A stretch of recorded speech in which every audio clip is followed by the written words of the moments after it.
Guys welcome back to our channel crack SSB exam. तो अभी जो कल न्यूज़ आ रही है कि एनटी की 58 पोस्टें जो है 58 बोलो 38 पोस्टें जो है वो जेकेएसबी को रेफर हुई हैं। अब मैंने तो आपको बताया था कि एनटी की 58 पोस्ट है। वो जो पोस्ट है एनटी की 58 पोस्ट है पटवारी की 429 पोस्ट है जो उन्होंने बताया था कि डायरेक्ट रिक्रूटमेंट के लिए अवेलेबल है। ठीक है। अब मैंने उस वीडियो में अगर हम जब मैं लाइव गया था, जब मैं लाइव फान से आपको बताया था, तो वहाँ पे मैंने आपको ये भी बताया था कि एनटी की 58 पोस्ट है उन्होंने बताई हैं। अब पोस्टें कम भी हो सकती है, पोस्ट ज़्यादा भी हो सकते हैं, वो डिपेंड अपॉन करेगा कि गवर्नमेंट का डिसीजन लेती है इसकी पोस्ट कम होनी चाहिए ज़्यादा होनी चाहिए। ठीक है। तो गवर्नमेंट के डिसीजन के ऊपर भी डिपेंड करता है। ठीक है। बाकी तो कम से कम ये पोस्टें जो हैं वो 100 प्लस के अराउंड जो है वो होनी चाहिए थी। अब ये जब लास्ट रिक्रूटमेंट हुई तब कितनी पोस्ट आई थी तब हम देख लेते हैं। ये जेकेएसबी की एडवर्टाइजमेंट है 2015 की। ठीक है। अब यहाँ पे देख सकते हो, यहाँ पे नायब सिल्ला की पोस्टें कितनी आई थी, नायब सिल्ला की पोस्टें आई थी। या अभी यहाँ पे उर्दू नॉलेज मांगा था, ये 2015 की है। ठीक है। अभी उसके ऊपर क्लैरिटी नहीं है उर्दू के बारे में। तो 82 पोस्टें जनरल की थी, टोटल पोस्टें जो है 134 थी। तो और इतनी पोस्ट जो है नायब तहसीलदार की वन वन 100 प्लस जो है 100 120 के राउंड जो है वो पोस्टें बनती हैं। क्योंकि अगर 2015 में ये रिक्रूटमेंट आई है तो अभी ऑलमोस्ट 9 साल हो गए हैं। ऑलमोस्ट 9 साल किसी एक रिक्रूटमेंट को आए हुए। अब जहाँ तक मेरे को पता है कि आई थिंक 55 रेशियो 55 और 45 रेशियो होती है डायरेक्ट और इनडायरेक्ट डिपार्टमेंट की। ठीक है। तो अगर मैं मानूँ 45% भी मानूँ, चलो मैं मानूँ 40% भी मानूँ कि जो है वो हर साल बंदा रिटायर होता है। और जो नायब सिलर बंदे हैं, अब कईयों के जल्दी पॉइंट होते हैं तो रिटायरमेंट भी उसी के राउंड होती है। अब 9 साल में कोई इतने बंदे रिक्रूट ही नहीं हुए हैं।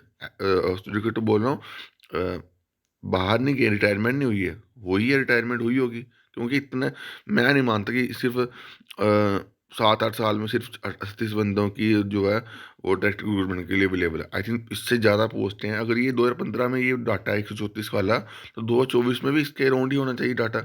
वो क्यों नहीं गवर्नमेंट जो है इतनी पोस्टें निकाल ली। वैकेंसीज तो ये केस शायद आई थिंक डिपार्टमेंट के पास होगी। जब मैं गया था तब उन्होंने 58 बताया था। ठीक है। तो गवर्नमेंट से रिक्वेस्ट है कि आप कम से कम जितनी पोस्टें 2015 में एडवर्टाइज हुई थी उसी के अराउंड आप पोस्टें निकाल दो। सभी जो बच्चे हैं वो खुश हो जाएंगे। और सबका राइट बनता है कि अगर इतने सालों के बाद कोई रिक्रूटमेंट आ रही है तो वो कम से कम इतनी रिक्रूटमेंट तो होनी चाहिए। क्यों? क्योंकि 2021 में जेकेएसपी ने जेकेपीएससी की रिक्रूटमेंट निकाली 1200, और उसके बाद अभी भी इन लाइन है कि जेकेपीएससी की 800 पोस्ट आएंगी। तो वहाँ पे अगर रिक्रूटमेंट हो रही है 3000 अराउंड 2000 बंदा जो है वो जेकेपीएससी रिक्रूट कर रही है गवर्नमेंट, तो यहाँ पे नहीं रिक्रूटमेंट हो सकती। ये भी तो बड़े सारे बच्चों का प्रेस्टिजियस जॉब होती है कि यार इतनी इतनी रिक्रूटमेंट जो है वो आनी चाहिए।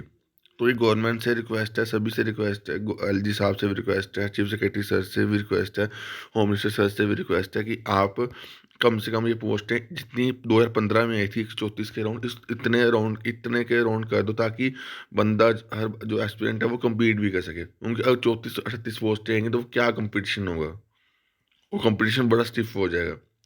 और जितने भी ये स्पेशली ये नायब सिल्ला जो बड़ी बड़ी रिक्रूटमेंट होती है, अगर वो लेट रिक्रूटमेंट आती है, यानी कि बड़े टाइम के बाद रिक्रूटमेंट आती है, तो कम से कम इतनी रिक्रूटमेंट हो जहाँ पे हर बंदा जो है इक्वली कम्पीट कर पाए।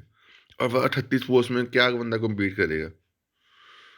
ठीक है। तो मेरे को पर्सनली लग रहा है कि ये पोस्टें जितनी 2015 के राउंड आई थी तो इतनी पोस्टें हो सकती हैं। अब गवर्नमेंट क्यों नहीं वो चीज़ कर रही है, तो गवर्नमेंट से रिक्वेस्ट है कि ये कम से कम जितनी पोस्ट 2015 में आई उसके राउंड ही कर दो, 100 120 के राउंड ही कर दो। बट एटलीस्ट उतना ना करो तो ताकि बच्चे compete तो कर सकें उस चीज़ को। और जेकेपीएसआई की रिक्रूटमेंट के बारे में भी बच्चे बोल रहे हैं कि एज रिलैक्सेशन, अब एज रिलैक्सेशन का मसला क्यों आता है?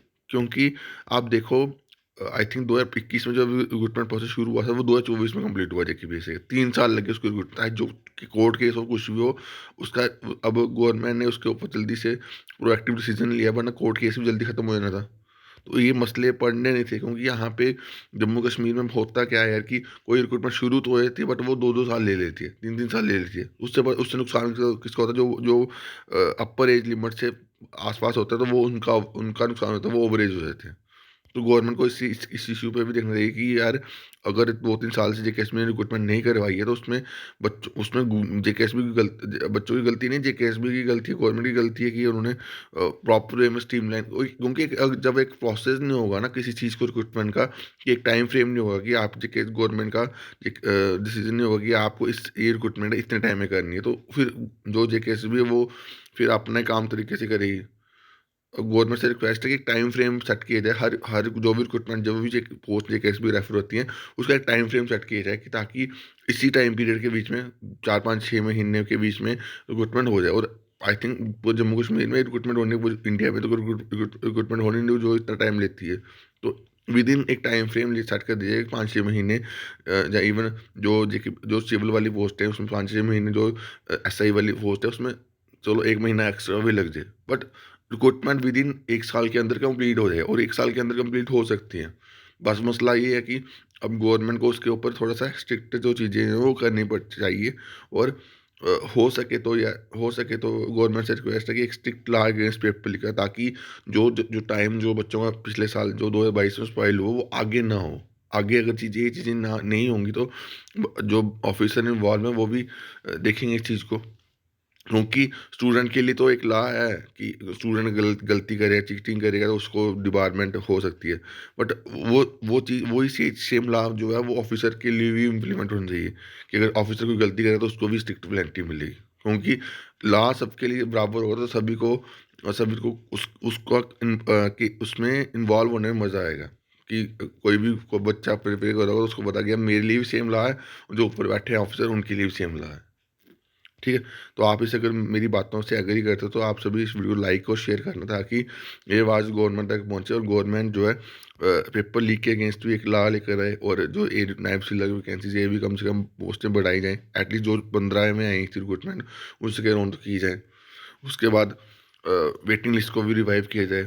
जो भी इश्यूज़ हैं, जो भी स्टूडेंट के बर्निंग इश्यूज़ हैं जेकेएसबी एस्पिरेंट्स के एज एक्सटेंशन के रिगार्डिंग, तो वो सभी इश्यूज़ जो हैं वो रिज़ॉल्व किए जाएँ एट द अर्लीस्ट, ताकि बच्चों में जो एंग्ज़ायटी बढ़ रही है तो उसको उसको कम किया जाए।